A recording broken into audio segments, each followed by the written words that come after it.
E aí, meus queridos amados, estamos aqui de volta para falar um pouco. De volta, na verdade, não, isso aqui é a primeira aula. Primeira aula para vocês, mas eu já, já dei essa aula aqui várias vezes. Não essa aula especificamente, mas eu já dei muita aula aqui, né? Vou pedir perdão pelo vacilo pelo fundo, porque sabe como é que é, né? Tô sem um ring light e preciso arrumar aqui uma parte da iluminação. Aí o chroma key não funciona direito com a iluminação meio tosca, essas coisas assim. Mas o importante é o conteúdo, não é não? Eu fiz algumas implementações aqui, eu vou até pegar um tablet para fazer as coisas desenhando com vocês, né? Para justamente fazer com que a gente consiga acompanhar de maneira um pouco melhor essas coisas assim, né? É óbvio que isso não muda o fato de que você tem que pegar uma apostila, ler, fazer os exercícios, né? Isso não vai. Uma coisa não substitui a outra, tá? Então o que eu tô falando aqui tem consonância com a apostila. Falar tudo tá na apostila? Eu acho que não, né? Porque aí uma coisa tem que trabalhar com a outra. Na verdade, eu vou retomar o que a gente estava trabalhando nas aulas anteriores. Por quê? Porque a gente teve aqueles problemas de comunicação, principalmente com relação à aula, o ensino híbrido. Acontece, gente. A internet é assim, funciona dessas formas. Então, eu vou com essa série de aulas retomar algumas coisas e a ideia depois é até fazer um avanço, entendeu? Conseguir avançar na matéria, porque aí fica um repositório para vocês reacessarem, né? E aí vocês conseguem desenvolver o conteúdo que vocês precisam, essas coisas assim, né? Fica aí uma oportunidade, né? Lembrando que, assim, toda vez que você vai ver essa aula, você tem que ver e rever ela, né? E às vezes também você tem que pausar, anotar, né? Algumas coisas que eu preciso entender que eu falar, você tem que voltar e assim vai, né? Use o pause ao seu favor. Não assista essa aula como se fosse um vídeo do YouTube, né? Não vai funcionar, vamos dizer assim, né? Embora seja um vídeo do YouTube, né? Mas assim, um vídeo quando eu falo um corriqueiro que você usa como um cara, um elemento para se distrair, né? Esse vídeo não é um vídeo para se distrair, é um vídeo para você focar, né? Até porque eu não estou editando ele, não estou criando ritmo narrativo na edição, né? Eu tô simplesmente gravando e indo direto. A ideia é que seja de 20 minutos, tá? Alguns ultrapassam, mas a maioria tá batendo certinho. Tô até com um cronograma aqui, um cronômetro para pegar direitinho, né? Então vamos parar de enrolação e vamos direto aqui para minha tela, tá? Bom, primeiramente eu tô transmitindo eu tô streamando no meu tablet pela rede, e aí que acontece de vez em quando dá umas travadas, tá? Então fica suave aí. Eu vou falando, aparece, demora um pouquinho para aparecer, mas aparece, tá? Essa é a aula número um, tá? Vou colocar aqui, ó. Aula número um, né? Que será a aula número 2, né? Uma coisa está relacionada com a outra. A gente vai entender direitinho quando a gente for falar da aula número 2. É... Mas assim, o que eu estou colocando aqui são os passos, né, do qual chegou a os elementos mais básicos do século XX. Tá? Então, assim, professor, qual vai ser o grande tema, né, que a gente vai trabalhar? O século XX. Né? Mas para a gente entender o século XX, tem que passar aí nesse finalzinho do século XIX para entender as tretas, né? Porque o século XX vai chegar aqui, mas não vai chegar assim sem treta nenhuma, né? Você sabe como é que é ser humano, né? Então, para a gente entender essas tretas, a gente tem que começar do começo. E qual que é o começo, né? O começo é o Congresso de Viena, tá? Que foi. Deixa eu fazer uma aqui. Opa! Que foi o Congresso de Viena, tá? Eu faço aí bonitinho um pouquinho antes, né? Dá mais tempo, essas coisas assim. Mas quando eu vou escrever, eu escrevo mais rápido, tá, gente? O que foi o Congresso de Viena? Né? O Congresso de Viena foi uma série de reuniões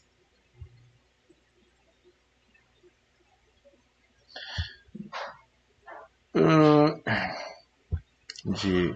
Peraí, deixa eu apagar esse negócio aqui. Série de reuniões, festas, banquetes, sabe? Nessas reuniões aí você pode colocar um monte de coisa, tá? A série paga, série de reuniões, né? No qual se decidiu o destino da Europa, tá? Mas qual a Europa, né? A Europa pós-Napoleão. Lembra que eu falei que a gente tem os três R's, né? A gente tem a reforma, a gente tem a revolução e agora a restauração, né?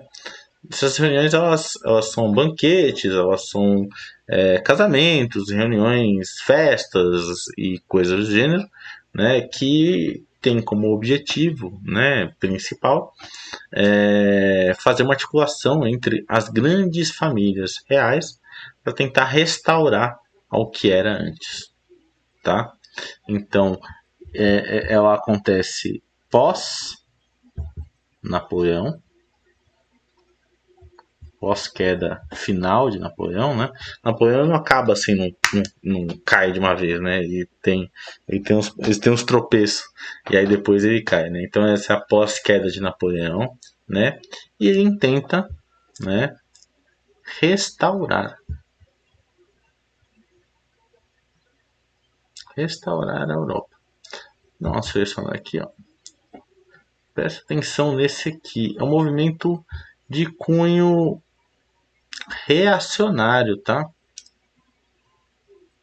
que é reacionário, né? Reacionário é diferente de ser conservador, tá? Conservador é uma coisa e reacionário é outra. Né? O reacionário ele quer que as coisas voltem tal como era antigamente, né? O conservadorismo ele trabalha numa outra perspectiva, tá? Conservadorismo ele trabalha na ideia de não mudar tão rápido, né? Não é mais uma coisa de segurar a mudança, né, para escolher as melhores mudanças, vamos dizer assim, né, do que simplesmente você retroagir ao tempo anterior. Esses aqui são reacionários, tá? É um movimento de cunho realista por causa disso, né? O que é realista? Realista quer dizer tem a ver com o rei, tá? Ele quer a volta do rei, né? E aí que acontece o seguinte: eles vão tentar reorganizar a Europa. De que maneira eles vão tentar reorganizar a Europa? A partir de três princípios básicos, tá?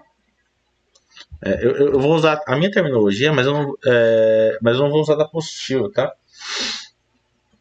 A apostila tem outra terminologia que é também importante, né?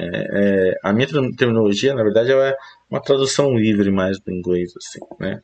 Mas basicamente a gente tem o princípio da restauração, tá? Restaurar os elementos, os indivíduos e coisas do gênero. A gente também tem o que na apostila chama de legitimidade, que eu vou chamar aqui de condomínio, tá? Então, restauração, você basicamente restaurar as fronteiras, né? A legitimidade é o que eu chamo de condomínio, né? O condomínio, assim, eu gosto da ideia de condomínio porque ele implica o seguinte: legitimidade, para você ser uma pessoa legitimamente reconhecida como um rei, aí nesse contexto do Congresso de Viena, você precisa basicamente ter alguma filiação parental com as famílias reais vigentes e tal, né? Isso que a gente chama de legitimidade. Então, por exemplo, o rei da França. O rei da França que vai assumir vai ser um Bourbon. Um Bourbon da família, né? Luís XIV, da família Luís XIV e tal, né? Uma continuidade, né? Então, qualquer dinastia que caiu no poder, ela vai voltar ao poder, né? E voltar na sua especificidade, na sua construção. E a ideia é a seguinte: no condomínio, cada um ajuda o outro no seu estabelecimento, tá? Então a gente tem um lado ajudando, lados ajudando mutuamente, né? E reconhecendo a si mesmo. Né? Não é uma eu não gosto de usar o termo legitimidade, porque é o seguinte: legitimidade implica pode ser também com relação ao povo. Você ter legitimidade. Legitimidade vem da palavra legítimo e quer dizer basicamente você está no poder porque merece estar no poder. Né? Existe uma relação de merecimento, de É legítimo, né? É legítimo que você esteja ali, né? E assim, não é legítimo que, esses grupos estejam no poder, tá? Porque eles são casas renóis, sabe? Eles são casas só porque no passado os reis ali, essas coisas assim. Será que não é legítimo o pleito, né, a vontade do povo francês, por exemplo? Né? A gente tem que levar em consideração esses detalhes de nomenclatura, mas que fazem toda a diferença. Né? Então, no condomínio você tem essa coisa de você cada um resguardar a casa do outro. Né? É mais ou menos isso que vai acontecer. Só que imagina que as casas são as casas reinóis, né? Casa reinó é a família, né? Família do rei, né? Então uma casa ela prevê a outra e reconhece a outra, reconhece como igual, né? Uma curiosidade interessante é que o único país da América a mandar uma comitiva, né, ao tal do Congresso, né, não é um Congresso especificamente, mas mandar para ele é o Brasil, né? O Brasil nesse momento é um Reino Unido, né? Reino Unido a Portugal, né? E o Brasil tá negociando os direitos de Portugal, né? É interessante isso, porque como o rei ele está no Brasil e a cabeça do Império está no Brasil, o Brasil responde por Portugal. É doido isso, né? É tipo Reino Unido, né? Reino Unido, por exemplo, sei lá, tem o Reino Unido, por exemplo, da Inglaterra, né?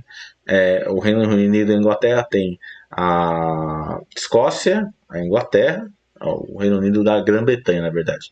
Escócia, Inglaterra e Irlanda do Norte, né?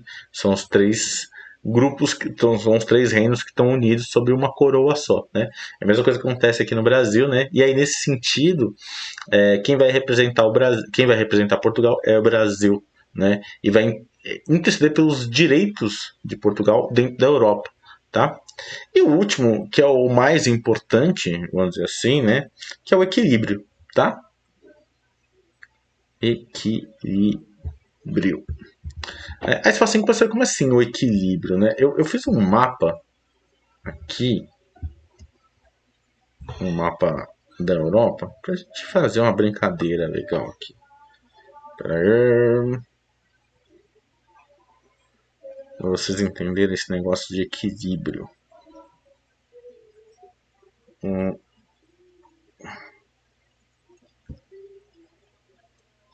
Vamos lá. O que é esse trem de equilíbrio? Fazer um negócio bonitinho, né? Já não basta minha letra feia. Aí, ó. Agora ficou bonitinho. Quando eu faço negócio fica mais bonito, eu não sei porquê. Ai. Ó, o que acontece é o seguinte, você tem da Europa cada representante um poder, né? Eu vou colocar aqui uma cor, né? Azul para França, por exemplo, né? E aí a área de influência francesa também, tá? Vou colocar vermelho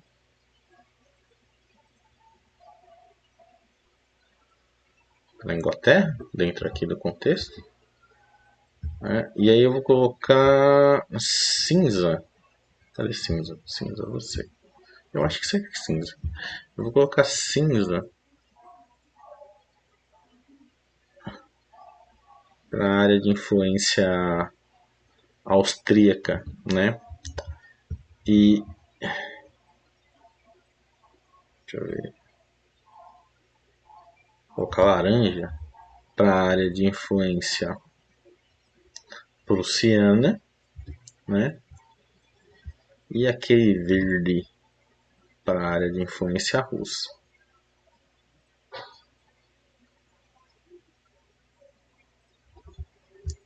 Qual que é a ideia do equilíbrio? Tá? O equilíbrio, que eu acho que é o mais importante desse contexto, é que a gente está se referindo a um mecanismo.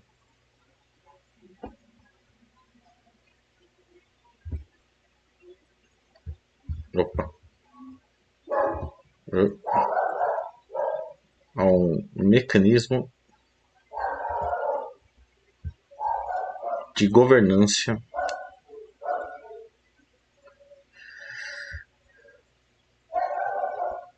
global. É tipo uma proto-ONU, né? O que o equilíbrio está dizendo é o seguinte, né? Que as potências, existem potências, tá? E essas potências, elas não interferem dentro da área de influência da outra, dentro do contexto europeu, tá? Então, colocando em miúdos, cada um no seu quadrado.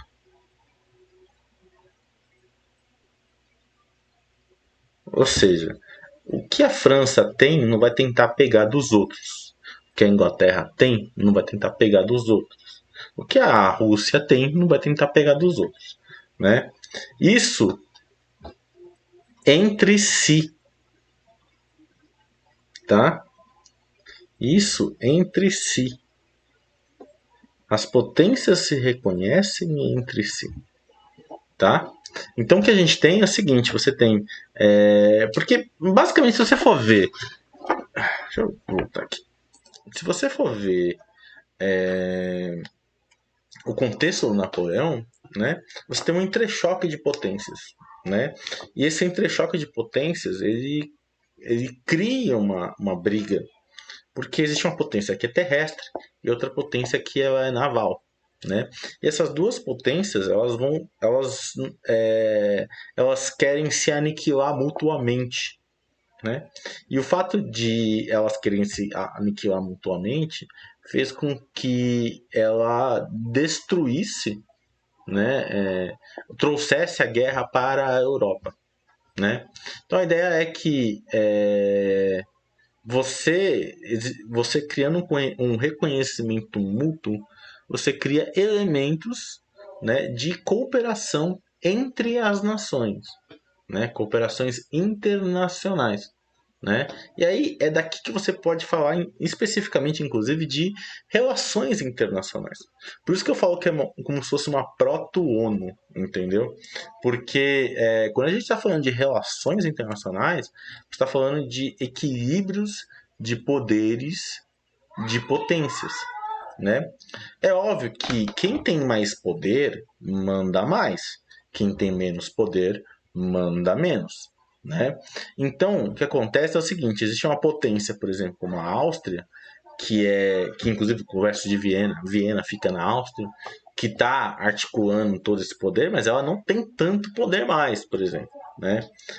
Existe a França, por exemplo, né, que tem uma grande quantidade de poder territorial, mas existe uma disputa que está acontecendo entre ela e a Rússia. Né?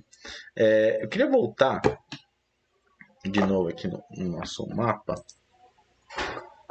Eu vou aumentar ele para vocês. Aumenta. Bom, aumentei.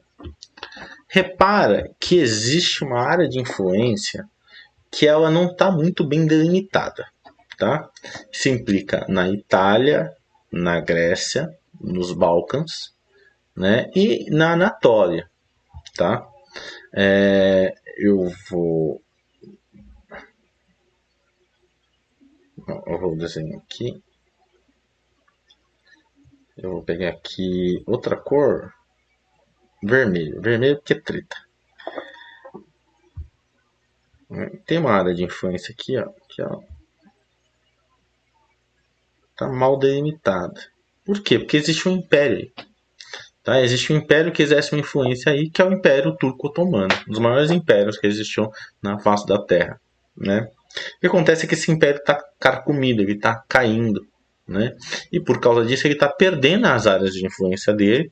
E ele é um império não europeu. Então os europeus não estão nem aí com esse império. Entendeu? Muito embora assim, não é que não estão nem aí, eles jogam de um lado para o outro e isso acontece. Eu vou pintar de vermelho. Não, eu vou ter que mudar de cor esse negócio aqui, porque depois eu disponibilizo isso aqui para vocês, tá? E se vocês quiserem também, você pede lá que eu disponibilizo, tá? Tá de roxo. Roxo mesmo. Tá? Então você tem essa área de influência que ela tá fraca, né?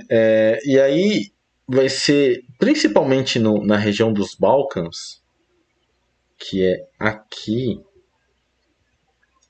o núcleo que é aqui, o núcleo de conflito, ele vai se extravasar, vamos dizer assim, né? Por enquanto ainda tá de boa, tá? Tá lá, Congresso de Viena, todo mundo já resolveu todos os seus problemas, por enquanto tá de boa, né? Até quando isso vai estar de boa? Aí vai demorar um pouco. Bom, gente, chegando nessa, bons estudos e tchau!